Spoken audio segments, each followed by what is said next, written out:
After 15 years as CFO, the new CEO called me old school and unable to innovate.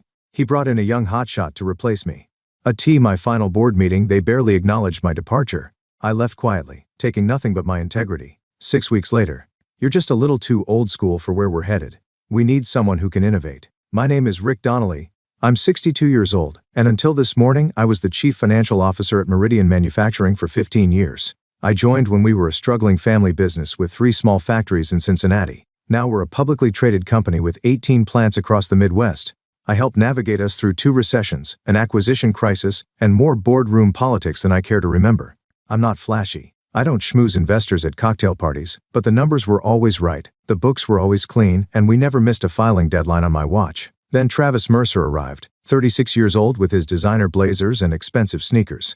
The board brought him in as CEO 3 months ago, and he swept through our offices like a tornado, talking about synergy and disruption and realigning vision. I knew what was coming the moment he scheduled our first one-on-one meeting. "The market's changing, Rick," he said today, leaning back in my chair with his feet propped on my desk. "We need someone who speaks the language of modern finance." I said nothing, just nodded once and offered a tight-lipped handshake. "We're bringing in Zachary Hughes, 29, brilliant mind. Just did a TEDx talk on financial innovation that's getting real traction online." "I see," I said, my voice steady. "When's the transition?" Travis smiled, surprised by my calm. 2 weeks. We'll announce it at the next board meeting." I packed my personal items that afternoon while everyone was in an all-hands meeting about our exciting new direction. 15 years in this office and everything fit in a single cardboard box. Family photos, a commemorative coin from our IPO, the leather portfolio my wife Patricia gave me before she passed. On my way out, I noticed Bethany from accounts holding back tears by the elevator. She'd been with me since day one. "Don't worry," I told her. "It's all part of the cycle." What I didn't tell her was that I'd spent the last 6 months quietly documenting a series of questionable transactions that started appearing in our books shortly after Travis arrived and grew more frequent after he mentioned bringing in his finance guru Zachary. I wasn't planning revenge. I was just doing my job, keeping the books clean, even on my way out.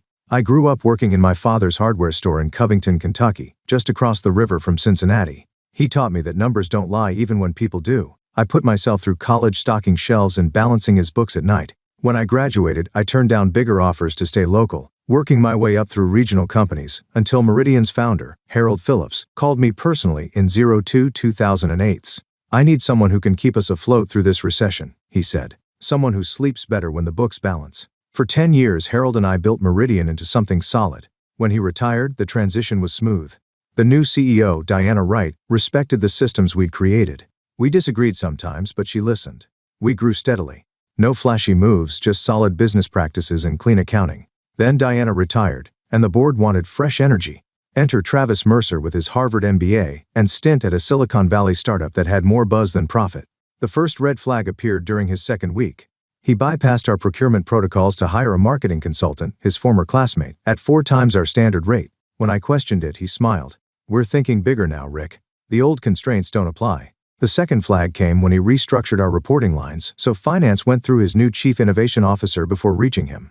The third was overhearing him tell someone on the phone that our books had a lot of outdated methodology that needed creative solutions. I started watching more closely. Small irregularities appeared, vendor contracts with companies I couldn't properly vet, consultancy fees without deliverables, budget reallocations without department head signatures. My team noticed too. Kevin from internal audit stopped by one evening as I was reviewing the quarterly statements. "Something's off with the new tech investment tracking," he said quietly. "Numbers don't match from entry to report." "Document everything," I told him. "Just keep it factual." Patricia would have told me to make waves, stand up in a board meeting, go out with a bang. But cancer took her 3 years ago, and without her fire I'd grown more methodical, more patient. So instead of confrontation, I kept detailed records, downloaded suspicious transactions, cross-referenced irregularities, all while maintaining the same calm demeanor in meetings. Even as Travis brought in more of his people and pushed out mine, I wasn't being paranoid. The patterns were too consistent. Something bigger was happening, and it centered around this new finance wunderkind, Zachary Hughes. My final board meeting lasted exactly 22 minutes. There was no mention of my 15 years of service. No thank you speech. No plaque or watch. Just a line on the agenda that read CFO Transition Update. Travis spoke about exciting new fiscal directions while I sat silently at the far end of the table. The chairman, William Foster, couldn't quite meet my eyes. He'd been on the board when Harold hired me. Now he simply nodded along with Travis's presentation about how Zachary Hughes would revolutionize our approach to capital allocation. I'd hoped for at least some acknowledgement from William, some recognition of what we'd built together. Instead, the meeting moved briskly to the next agenda item, the new headquarters Travis wanted to build downtown. As everyone filed out, William paused briefly by my chair. "You've been an asset, Rick," he said, awkwardly patting my shoulder. "Best of luck." An asset, like a piece of equipment that had depreciated. I walked back to my office, Zachary's office now, to collect my box. Through the glass wall I could see Travis showing him around, pointing at the graphs on my walls like they were ancient cave paintings. Bethany was waiting by my door holding an envelope. "The accounting department took up a collection," she said, "for a proper send-off dinner." I thanked her, knowing I wouldn't use it. As she turned to leave, I asked, "Bethany, when did those invoices from Vertex Solutions start coming in?" She thought for a moment. "February, I think. Right after Mr. Mercer announced the Digital Transformation Initiative." February, 2 weeks before Travis first mentioned bringing in Zachary. That night at home, I spread all my documentation across my dining room table. 6 months of suspicious transactions, invoices for services never rendered, foreign consulting fees without tax documentation, and most telling, shell vendors that all traced back to a holding company called Alpine Innovations, which had been registered just 3 days before Travis was announced as CEO. The pattern was clear now. Travis hadn't brought in Zachary because I was old school. He'd brought him in because they had a system, siphoning company funds through fake vendors and consultants, hiding it in complex digital transformation costs that were hard to question in today's business environment. They needed me gone because I asked too many questions, kept too close an eye on the details. I sat back in my chair looking at the evidence laid out before me. For the first time since Patricia died, I felt something beyond the numb routine of daily existence. Not anger exactly. Something colder, more focused. I opened my laptop and began organizing everything methodically. Cross-references, timelines, account trails. I wasn't going to confront Travis. I wasn't going to call an emergency board meeting or go to the press. That wasn't my style. No, I would do what I'd always done, let the numbers tell the story. But this time, I'd make sure the right people were listening when they spoke. A week after my departure, I decided to reach out to William Foster directly. Despite his lukewarm goodbye, he'd always been fair.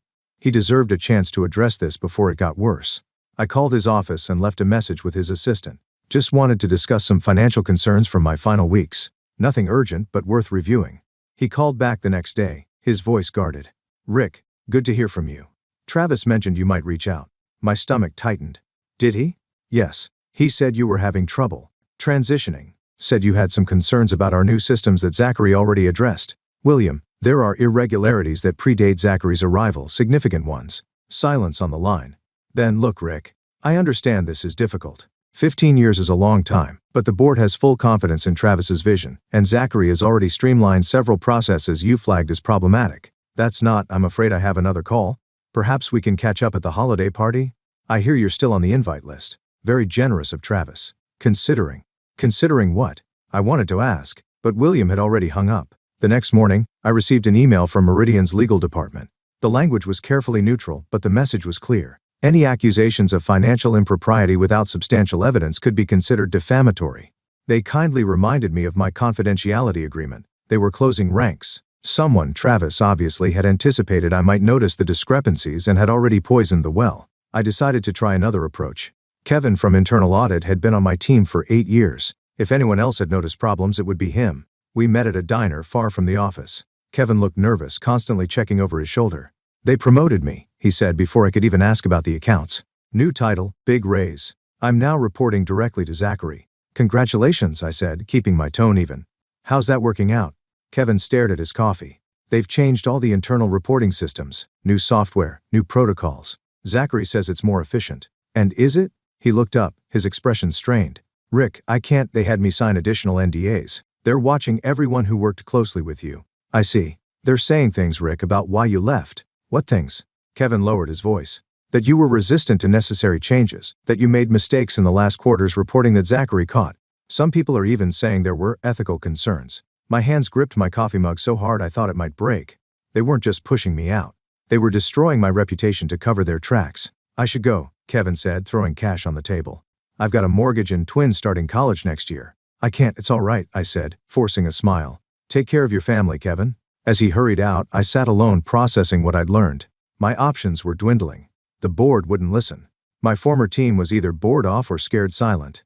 And now they were attacking my reputation, making it nearly impossible for me to raise concerns without looking like a disgruntled ex-employee. They thought they had me cornered, but they'd overlooked something important. I still had access to the audit server. During my final days, while everyone thought I was quietly cleaning out my office, I'd set up an emergency admin account, a standard practice for system transitions that no one had bothered to check. It wouldn't last forever, but it might be enough. That night, I used my emergency credentials to access Meridian's audit server. I suspected they'd eventually discover and remove the account, so I worked efficiently following the money trails I'd already identified. What I found made my earlier suspicions seem quaint by comparison. Alpine Innovations wasn't just one holding company. It was a hub and a network of shell entities, all interconnected through a maze of transactions designed to hide their relationship. Some dated back to before Travis even joined Meridian, suggesting this wasn't an opportunistic theft. It was a planned infiltration. The more I dug, the clearer the picture became. Travis hadn't been hired despite his mediocre track record. He'd been installed. His previous company, the Silicon Valley startup with more buzz than profit, had been bankrolled by the same investment group that had recently gained 3 seats on Meridian's board, including the seat held by William Foster's nephew Jacob, who joined 6 months ago. This wasn't just an executive skimming from the company. This was a coordinated attack on Meridian itself, a slow-motion asset strip disguised as modernization. I downloaded everything I could find, organizing it meticulously. By dawn, I had traced over $12 million that had been siphoned from various departments through falsified vendor contracts, inflated service agreements, and phantom consultancy fees. Exhausted, I made coffee and sat on my back porch watching the sun rise over the Ohio River. Patricia and I had bought this house for the view. "Water calms your overthinking brain," she'd said. Now I let the river's steady flow organize my thoughts. My initial instinct to quietly alert the board had been naive. This went deeper than Travis and Zachary. Some board members were likely complicit, which explained why they'd been so eager to replace Diana with an outsider when she retired. I needed to be smarter about this, more strategic. I spent the morning mapping connections between board members, Travis's previous associates, and the shell companies. By afternoon, I'd identified 3 board members who were likely unaware of the scheme. Elaine Morrison, a former manufacturing executive who joined the board after retiring from a competitor, David Patel, who represented our workers' pension fund, and Anthony Wilson, our oldest board member who rarely spoke but never missed a vote. I also discovered something I'd overlooked. Zachary Hughes had worked at Vertex Solutions, one of the shell vendors, 3 years ago. His name was buried in their incorporation documents as a founding partner, though he'd been removed from public-facing materials before being hired at Meridian. As I compiled this information, my phone rang. The number was blocked, but I answered anyway. "Is this Richard Donnelly?" a woman's voice asked. "Speaking. My name is Vanessa Taylor. I'm with the Securities and Exchange Commission's Enforcement Division." My heart stopped momentarily. "We've received an anonymous tip about potential financial improprieties at Meridian Manufacturing involving its new leadership team. The information provided suggested you might have relevant knowledge." I chose my words carefully. "I recently left my position as CFO after 15 years. Yes, we're aware.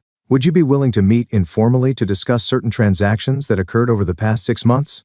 Who else knows you're calling me?" I asked. "No one outside my immediate team. This is preliminary fact-finding, not a formal investigation yet." I considered my options. Going to the SEC directly would make this very public, very quickly. Meridian stock would plummet. Thousands of employees, people like Bethany and Kevin, could be affected if the company collapsed under a scandal. But someone had already tipped off the SEC. The clock was ticking. "I'll need some time," I said finally. "Time for what, Mr. Donnelly?" "To make sure I get this right." I gave myself 3 days to execute my plan. First, I needed to ensure the evidence couldn't be erased. I copied all my documentation to multiple secure locations and set up deadman switches. If I didn't enter a code every 48 hours, the full package would automatically send to the SEC, the Department of Justice, and 3 financial journalists I respected. Next, I carefully drafted emails to the 3 board members I believed were uninvolved, Elaine, David, and Anthony. I didn't accuse anyone directly. Instead, I framed it as concerning patterns I noticed before my departure, and included just enough evidence to raise serious questions without overwhelming them with details. I scheduled these to send automatically in 2 days. The most delicate part came next. I contacted Bethany, asking if she could meet me for coffee. She agreed immediately. "They're gutting your whole department," she told me when we met, her voice barely above a whisper. "Zachary says we're consolidating financial operations, but half the team has gotten reassignment notices and the other half is being reviewed. Including you?" She nodded, blinking back tears. 22 years at Meridian, and suddenly I'm told my position is redundant. I've got 6 weeks to find another role internally, or I waited while she composed herself. "Bethany, do you remember that audit protocol we established after the Jackson acquisition? The one with the separate verification pathway?" She frowned, then understanding dawned. "The parallel audit trail, the one that automatically duplicates all transactions over $50,000 to the secure server. Is it still running?" "As far as I know, it's hard-coded into the system. Zachary's team would have to specifically know about it to disable it." I nodded, relief washing over me. And who has access to those records now? Just the senior auditing team, and I guess Zachary since he's CFO. What about the backup archiving? Is that still sent to Iron Mountain on the 1st of each month? She thought for a moment. Yes, that's automated too. The October backup would have gone out last week. Perfect. Even if Travis and Zachary discovered what I was doing and tried to alter the records, the originals would already be safely preserved off-site. Bethany, I'm going to ask you something important, and you can absolutely say no. I slid a sealed envelope across the table. Inside is a formal letter detailing specific financial concerns that, as a senior accounting manager, you're obligated to report to internal audit. It references only information you would have legitimate access to in your role. If you submit this, they legally cannot retaliate against you without triggering whistleblower protections. Her hand trembled as she took the envelope. Is this why they're really pushing me out? Because I might notice these things? Probably. And if I submit this, it creates an official internal record that can't be ignored. It forces internal audit to investigate specific transactions, the same ones I've documented elsewhere. Bethany squared her shoulders. When? Tomorrow morning would be ideal. On my way home, I made 2 more stops. First, to a notary public where I signed and authenticated a detailed affidavit about everything I'd discovered. Then to my lawyer's office where I left sealed instructions to be opened if anything happened to me. That evening, I received a text message from Kevin Z asking lots of questions about old audit protocols. Seems nervous. Watch yourself. They were starting to realize their mistake. They'd been so focused on pushing me out that they'd overlooked what I might have already documented.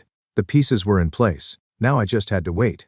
6 weeks after my departure, everything detonated simultaneously. The internal audit triggered by Bethany's formal complaint reached Zachary's desk the same morning that my detailed emails reached the 3 uninvolved board members. By noon, Elaine Morrison had called an emergency board meeting using her authority as audit committee chair. I wasn't there, but Bethany texted me updates throughout the day. Board meeting started at 2, Travis looking pale. Z just got escorted to a conference room with legal. Outside auditors arrived, taking over main conference room. By evening, the news had broken internally. Meridian was under investigation for financial irregularities. All executives who had joined under Travis's tenure were placed on administrative leave pending a full forensic audit. I turned off my phone and took a long walk along the river, watching the Cincinnati skyline light up as darkness fell. For the first time in months, I felt my shoulders relax. The next morning, I received 3 missed calls from William Foster, from Travis, and from Jacob Foster. I ignored them all. Instead, I answered a call from Anthony Wilson, our oldest board member. 15 years of clean books, he said, his voice gravelly with age. No scandals, no restatements, no missed filings. I should have spoken up when they pushed you out. You're speaking up now, Anthony. That's what matters. The board has appointed me acting chairman while we sort through this mess. William and Jacob have resigned along with 2 others. We've terminated Travis and Zachary for cause. I said nothing. We'd like you to come back, Rick, just temporarily to help the forensic team and stabilize things. I watched a barge slowly making its way down the Ohio, steady and purposeful. I'll help with the investigation, I said finally, but I won't be coming back permanently. May I ask why? Because Meridian needs someone who can innovate, I said, allowing myself a small smile. I'm just a little too old school. 3 months later, I sat on my new deck in Asheville, North Carolina, watching the sun set behind the Blue Ridge Mountains. My cabin wasn't large, just 2 bedrooms and an office, but the view made up for it. The investigation at Meridian had uncovered exactly what I'd suspected, a coordinated scheme to extract value through fraudulent contracts and artificial costs. Travis, Zachary, and several board members now faced federal charges for securities fraud and embezzlement. I'd spent 6 weeks helping the forensic accountants unravel everything, then packed up my Cincinnati house and headed for the mountains Patricia and I had always talked about retiring to. The settlement Meridian offered for my consulting services during the investigation was generous, enough to buy this cabin outright and still have plenty left over. I'd been clear with them. No public statements, no press conferences, no dramatic returns. That wasn't my style. My phone buzzed with a text from Bethany. Got the promotion to Director of Accounting. The new CEO wants to rebuild the department properly. I smiled and typed back, well deserved. Always keep a parallel audit trail. My lawyer had called yesterday with news that the SEC was closing its case against Meridian after the company agreed to governance reforms and financial penalties that pointedly excluded punishment for shareholders and regular employees.